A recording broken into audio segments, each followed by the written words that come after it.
Noon and good evening, everybody. So, how are you doing today? As usual, I'm very good and very excited to meet you today. Yeah, I'm just gonna start by saying water is life. Water is definitely life. Every day, let me tell you one thing. Every day when I wake up, actually, I have a routine that I'm going through, right? I start by a little bit of a meditation because it helps me to focus, center myself, and then to go ahead with the day. And the second thing that I'm doing, I'm just drinking a glass of water. And as I drink it, like I said, I get some intention into the water. That's just something related to me, right? It may not mean much to you. But I would drink water, right? And actually take time to appreciate it and express some gratitude because I can drink some water as much as I want. And this is not something I need to run to chase because it is there. I just either to use a filter as I usually do, or maybe turn on the tap and I get the water. And I can appreciate that. And something as simple as this gesture sometimes sort of lead us to believe that it's a normal thing. Everybody has access to what I call this privilege. But do we really think so? Is water really something that everybody has access to? This is what I want to discuss with you today. Do you really think that's the case? Do you think that for me, taking the time to express gratitude because I have water and to make sure that I can appreciate that, right? It's a little bit too much, right? It's a simple gesture. Everybody has water. Do you think that's the case? Whoa, I like to talk to you about that. I like to find out what you're thinking. So, ladies and gentlemen, so if that's the first time you're joining this channel, even if I doubt it would be the first for many of you, I'd like to say welcome. Welcome again to Renewables in Africa channel. So we are your global clean energy champion, right? So the idea of this channel is to make sure that we can serve everybody. Whether you're an investor and you're thinking about a project where you want to invest into, that's part of the sector, and you don't have enough information, we are here to give you the information. Or you may be a professional. You say, I want to jump into the sector. It looks very appealing to me, but I don't have the right information. By the way, I used to be like that more than 10 years ago. But in here, you will get the information that you want. Or you're a business, you're running a business, and you say, hey, I want to play my part. I want to decarbonize. I want to run with renewables energy. But I have so many questions because this is not my sector, and I need to get some answers. Again, in here, you'll find many of the information you are looking for. And we are always very happy to serve you as much as we can. And as I'm doing it, the special aspect of this communication, of this conversation we're having just right now, is the fact that we are actually broadcasting on 4 channels. I want to make sure that I can talk to as many as you as possible. So you have no excuse to say, I couldn't connect with Tony, right? So if you're a LinkedIn user, definitely. So we talk to you. If you prefer to watch YouTube, we talk to you right now at this present moment. If you prefer to go Facebook, because people are still big on Facebook, no, don't necessarily think what other people are saying. No problem. We also will talk to you about that. Or if you go to Twitter, because Mr. Elon Musk recently invested into Twitter, right? He owns what 9% stake into Twitter. We are still talking to you, yeah, because I want to make sure that I can reach out to as many people as many of you as possible. And the great things for today as well is the fact that we also have created a newsletter now on LinkedIn, which is called the Green Mind, right? So still sharing as much information as possible. If you have not subscribed to it yet and you're on LinkedIn, you definitely want to get to do so, because this is lots of free information that you're giving. So how can you pay us back? Simple. I just want you to subscribe to all our channels, to all our social media platforms, and share with us your feedback, your comments. You like it, you don't like it, yeah. So you're a topic you want us to discuss, just share it. So spread the message and get people to understand what we're talking about. So is it cool? Excellent. And as far as I'm concerned, what we're doing in this slot, so I will meet with you on a regular basis, twice a week now, on a Wednesday and on a Sunday, right? And the topic today is about exploring, looking at the sector of water, right? So is water important for energy access? So what is its role, right? Because we used to say that, we want access to energy to everybody. But what about water, right? Is it less important, more important? This is what I want us to discuss, right? And it's a pleasure to be able to do so. So I'm turning to you from Renewables in Africa, and as I say that, so before I dive into the conversation, as usual, I always like to share a couple of statistics, put it that way, to sort of give some sort of high level understanding of what we're talking about and see. So I have been looking at some stats and I found some that are very interesting, right? And will allow you to understand what we're talking about. Let me share that, comment a little bit on that, and then come back and have the discussion with you. In between, guys, as I speak to you, don't hesitate to drop a question if you have one. So in the chat, in the chat box. And what I do is I'll at the end of the session, I do my best to respond to that. Is that cool? Excellent. So let's do it, and make sure that you share the live as we are speaking. So I'm just gonna go ahead and share my screen. I'm going to share my screen and just a picture that I want to share with you, and you will be able to see. So I believe you're able to see the picture that I'm showing, right? So that's actually some stats coming directly from the World Bank, right? And then this is from the decade 2005 and 2015, right? So we're talking about 7 years ago now, but still it's important. Obviously, those figures may be slightly different, but I believe the bulk of it will still be very, very relevant. And at least it gives you an quick understanding of what we're talking about. So as we're talking about the question, how important is water for power, right? What I can see here is 90% of global power generation is water intense. Yeah, 90%. So it shows you how interdependent they are. That's quite impressive. And not only that, we believe that by 2035, right? So the global consumption, right? The global energy consumption would increase by 50%. This is very, very staggering. And which means that the water consumption will also increase by 85%. So can you see what we're talking about here? That's huge. But that's actually looking forward, right? We're talking about in about 13 years' time, right? 15% increase for power and 85% increase for water. And as we're talking today, so that was back in 2015, right? That decade. Yeah, now obviously the figure is different, but still quite similar.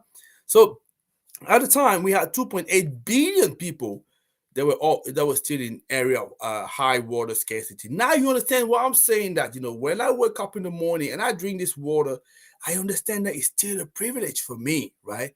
Because we're talking about close to 3 billion people that don't have this privilege, if you can understand that. And obviously, the number of people that have unreliable access to electricity. So obviously, this has reduced. I think it's 1.2 billion now, but we're still over the billion, right? And it's still huge. And obviously, both will impact climate change. So I like to use that because it's good to set some ideas like that and get people to understand what we're talking about here. It's very, very hugely important to understand it. And then I like now to move into, before I tap into that a little bit more, sort of respond to the question, I like to talk to you about two anecdotal episodes that happened to me. One a few years ago, another one that was actually last year. So about 4 years ago, I was in Cape Town. I was in Cape Town, I think, for a conference, and also I had a workshop to do. And at the time in Cape Town, I think they were going through. There was a drought period, right? So that means it was really water was very, very scarce at the time, right? And they were very scared that they were going to go to water zero, or however they call it, right? And they find themselves in a situation whereby they had to be very, very diligent on how they were using water. And basically, every every household literally had to basically measure the amount of water that they were using, right? It was very, very specific. There was clear instruction there. And I happened to be at Cape Town at the time. I was in an Airbnb. I was staying there with a family, and it was quite impressive to see. Oh, impressive, I don't know if impressive is the word, but it was actually quite striking, right? Because in the morning, as I was waking up, right, so I had to take a shower. I had to make sure that I will use a bucket to make sure that as I use the shower, I can capture part of the shower into the bucket and use that to maybe clean a little bit the bath, and after they use it as well, obviously to flush the toilet, right? So there's all ceremony like that, and also as you were using the shower, right? I had a timer, right, to allow me to properly time how long I was using it for, right, and to make sure that I could respect it. So there was some very strict instruction like that one has to follow, because the whole city was going through those kind of instruction to make sure that they couldn't get into worst case of scenario where there was a real scarcity of water for the whole town. And when you look at that, you start thinking, oh my God, well, that's really something. Where I am, usually we don't care about that. We go into the shower, we spend half an hour, you know, we let the tap running for some time, even if we don't use it anymore. Well, you see, you clearly just wasting water, right? Without really realizing. And that's why I say when it come back now to some statistic, and you see how about 3 billion people that don't have access to water, it gets you to start thinking, isn't it? Right? And that's what I'm saying. You start now also appreciating what you have and you take for granted. You definitely see. That's what people used to say, abundance is kind of everywhere. So by the way, I can see I have a question already here. So excellent. Thanks for that. I appreciate it. I'm just gonna say, so there's, that's not a question. Yeah, it's just Birahima Sissoko say good. Hey, how you doing, Birahima? So hopefully you like what you're hearing. So that was the first episode that I went to. That was like about 4 years ago, something like 4 or 3 years ago. I can't properly remember. And the second episode was actually last year, because I was attending the Africagua conference that was in Canary Island, Fuerteventura, and I was moderating a session there. And it was all about a conference around water and also energy, right? Together, definitely the two are linked together. And there was obviously a series of presentation here. And actually imagine as you would go and prepare for such an event, you make sure that you properly document yourself to be able to have intelligent conversation with not only the delegates but also all the speakers there. So obviously, and then I start looking at all those different statistics about water, so all those realities and challenges that they're going through. It was very very impressive to see. But the one episode that really uh that stuck into my mind, the last day, so in the hotel where I was, so I was just having my breakfast, and it happened to be with I can't mention his name, obviously in the country because I want to protect the privacy there, but it was in West Africa. I was discussing with the top director, the managing director of the water company of the country, and he was telling me about all the challenges that he's going through. And he was telling me that you got in energy, so you maybe kind of lucky, don't always realize that, because water for me is really life. He's the one that actually put it back into my mouth, even if I knew that before. He was saying that because it's almost like when they need to build infrastructure for water, right? So it's almost like he has to decide between life and death, because he knows that he can't go and build up the infrastructure to everybody at the same time. So he has to choose who gets the priority. The problem though is, the people that don't get the water, right? That most likely it will end up in death situation and some cases there, because if you have the water just to wash yourself, so you have the water just to clean yourself, for sanitation, for everything else, like I say, you're a little bit condemned, right? And then and that's what happened. That's what obviously it said that it's such a difficult decision for them to take, and we're just having this conversation, and at the same time as well, right? So you need also to provide access to energy, because energy provides services, right? And those are the two episodes that obviously that I can think about as I think about today. So as we're talking about that and we're asking ourselves the question, what is the importance of water for energy access. So, to respond to the question, I almost want to say everywhere. Water is everywhere, right?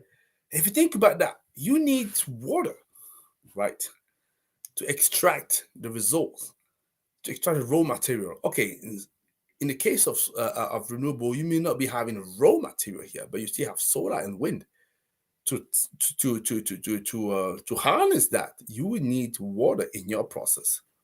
Yeah. Once you have the water, you extract it. Yeah.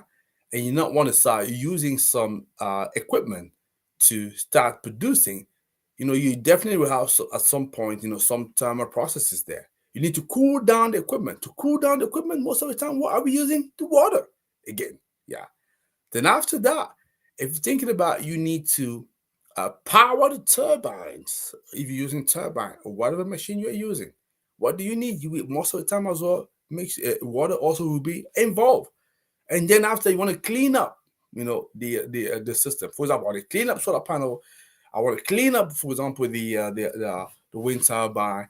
I want to clean up this machine. You again gonna use water. You can see you have it everywhere and anywhere. And even the fact that, now I was telling you about how we have about 3 billion people missing water. So that means you need to be able to extract the water, right? Water extraction. And most of the time to do that, you need energy. You need energy to make it happen, to make sure that you cannot do, you can extract that water and go and distribute to people. You can see how the two are quite intertwined, and that's why there's a terminology that we use for that, which is the nexus, right? Which is actually the intersection where the two are meeting. So that's actually very important. Notwithstanding or forgetting the fact that water also per se, it's a resource. If you think about hydro, right? That's also an energy resource that is being used to power lots of energy plants, right? So the two are very much intertwined, and it's quite important to see that, or quite interesting to see that you have actually the two that follow one another in terms of the sustainable development goal, because you have SDG6, which is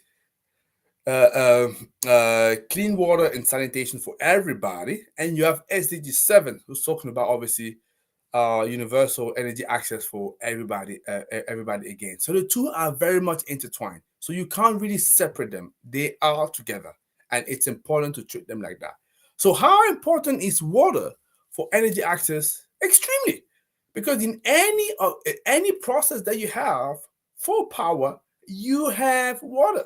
If you think about that graph that I showed early on, which is telling you, I'm actually bringing it back so that you can also see that again.